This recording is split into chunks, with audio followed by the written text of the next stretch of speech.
Well, if you ask police officers, they'll tell you there is no traffic stop that is routine. This is what was pointed at the Cleves officer the other day. Looks real, and it's not. It's a lighter. Local 12's Angela Ingram shows us what happened next.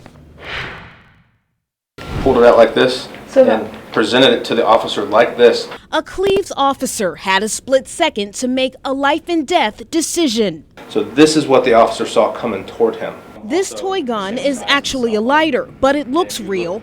Chief Rick Jones says Joseph Trammell pointed it at an officer during a traffic stop near a gas station. The officer saw it under the passenger's thigh and told Trammell not to reach for it. But police say Trammell pointed it at the officer's chest. That was at the exact same time that my officer deployed his gun one-handed and did a weapon grab with his other hand.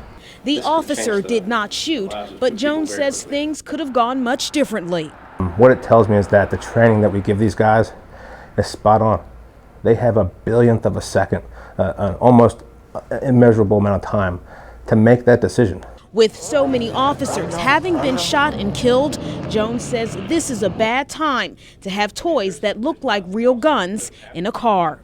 Maybe a week ago, there was officers that were having lunch and they shot him through the window down south somewhere, and then multiple other officers within 24 hours of that, just doing their job.